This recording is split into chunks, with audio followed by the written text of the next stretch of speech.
আসসালামু আলাইকুম Kamrul art school চ্যানেলে আপনাকে স্বাগতম।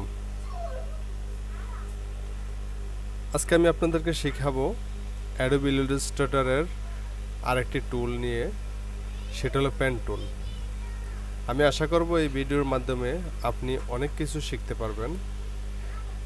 গ্রাফিক্স ডিজাইনে এই ভিডিওটি আপনাকে সাহায্য করবে। সো আজকের ভিডিওটি হলো পেন টুল নিয়ে। চলুন ভিডিওটি শুরু করা যাক। প্রথমে আমরা অ্যাডোবি ইলাস্ট্রেটরের সফটওয়্যারটি ওপেন করব।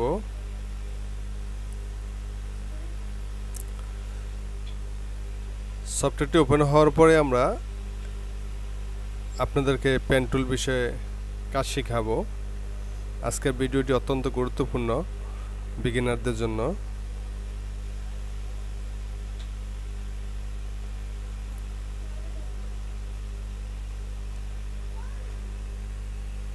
আমার সফটওয়্যারটি ওপেন হয়ে গেল। এখন এখান থেকে ক্রিয়েট নিউতে গিয়ে নতুন একটি পেজ নিতে হবে। নতুন একটি পেজ এখানে আমি ইঞ্চিতে সিলেক্ট করলাম 8 ইঞ্চি বাই 11 ইঞ্চি, ক্রিয়েট।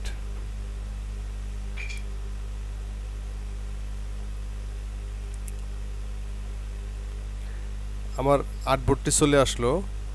এই আর্টবোর্ডের ভিতরে আজকে আমি আপনাদেরকে পেন টুলের ব্যবহার দেখাবো। পেন টুল কোথায় পাবেন? যারা জানেন না তারা দেখুন, এই যে বাম পাশে যে টুল বক্স আছে সেখানে দেখুন এই যে পেন টুল, ক্লিক করলে পেন টুল পাবেন। এই উপরটি পেন টুলের কাজ কি, পেন টুল দিয়ে কী করা যায়? পেন টুল হচ্ছে একটা শেপ বিল্ডারের কাজ করার মতোই। পেন টুল দিয়ে বিভিন্ন শেপে আপনি কাজ করতে পারবেন। আমি আপনাদেরকে আজকে খুবই গুরুত্বপূর্ণ কিছু টিপস দেখাবো, যে টিপসগুলোর মাধ্যমে আপনারা নিজেরাই এই পেন টুল দিয়ে কাজ করতে পারবেন।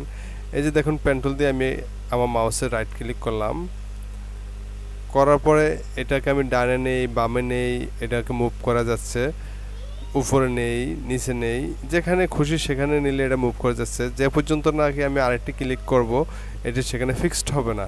তো এখন আমাকে পজিশন সিলেক্ট করতে হবে যে আমি কোন পজিশনে এটাকে রাখতে হবে। তো সেই পজিশনে আমি রেখে আমি এটাকে ক্লিক করতে হবে। যেমন আমি একটি আজকে এ বানাবো, এ বানাতে হলে আমি সেখানে আপনাকে এই সিলেক্ট করলাম, এর হয়ে গেল। তারপর আরেকটি আবার সিলেক্ট করব,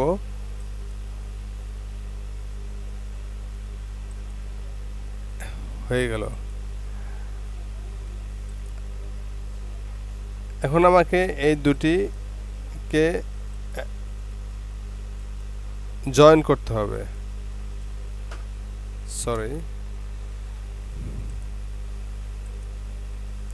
জয়েন করবেন কিভাবে আমি দেখাচ্ছি আপনাদেরকে।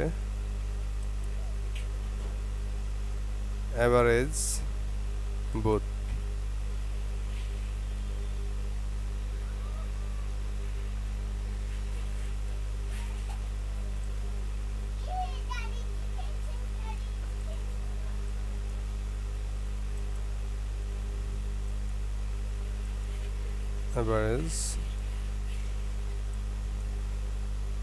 এখন দেখেন আমি এটা জয়েন করার পরেও কিন্তু এটা আলাদা আলাদা করা যাচ্ছে, এটাকে আলাদা সরানো যাচ্ছে। দেখুন ফাঁকা হয়ে গেছে। আমি এটাকে জয়েন করব। জয়েন করাটাই আমি আপনাদেরকে দেখাই দিচ্ছি। এভারেজ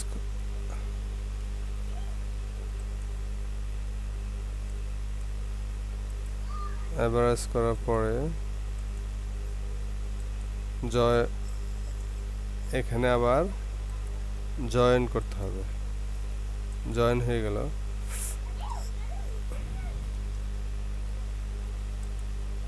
এখন দেখুন আমি এটাকে এক সাইড সিলেক্ট করলে দুই সাইডে সিলেক্ট হবে, এই পাশ সিলেক্ট করলে দুনো পাশে সিলেক্ট, পুরোটা সিলেক্ট হয়ে গেছে। এখন এটা জয়েন্ট হয়ে গেছে, এটাকে আর নাড়াচাড়া করা যাবে না। আমি যেহেতু এটাকে একটা এ আকৃতির শেপ বানাবো, সেজন্য আমি এখান থেকে একটা টান দিলাম,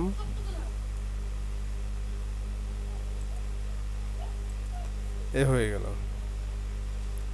পেন টুল দিয়ে এরকম করতে পারবেন।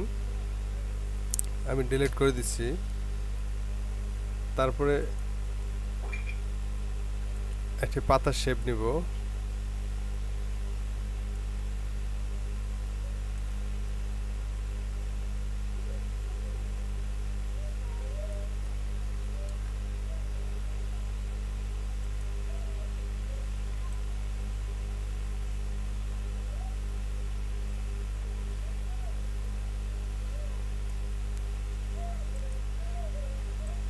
এটা একটি পাতার শেপ হয়ে গেল।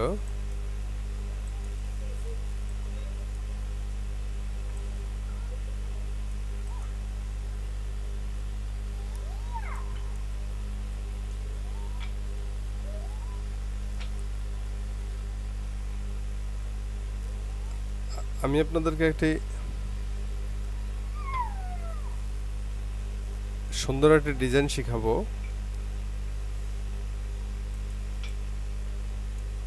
প্রথমত আমরা রুলার নিতে হবে, কন্ট্রোল আর দিয়ে রুলার নিয়ে নিলাম। রুলারটা এখানে আমাকে সিলেক্ট করতে হবে মিডল পয়েন্টে। সিলেক্ট করার পরে পেন টুল নিলাম, পেন টুল নিয়ে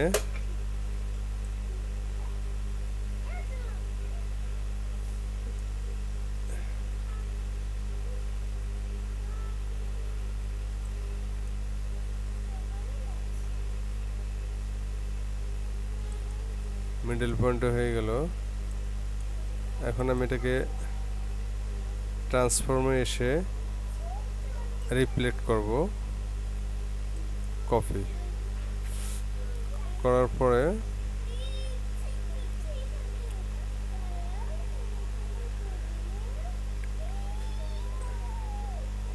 এটাকে আমি এখানে মিলিয়ে নিব।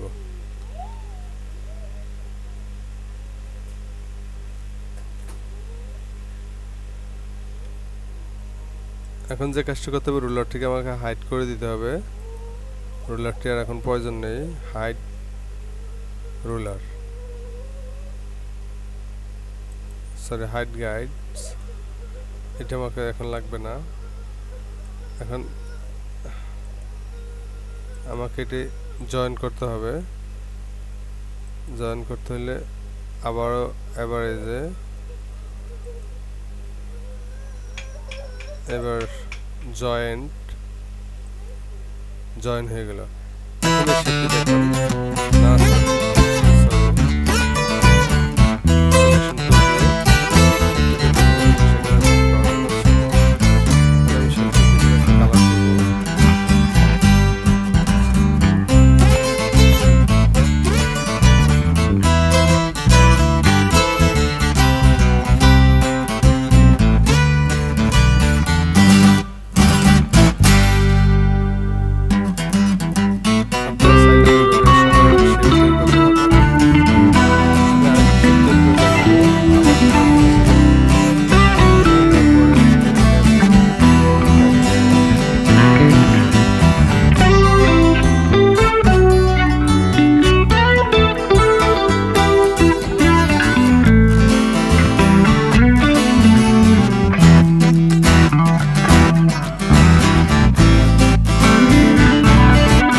তাহলে আজকে বন্ধুরা এই পর্যন্তই। ধন্যবাদ।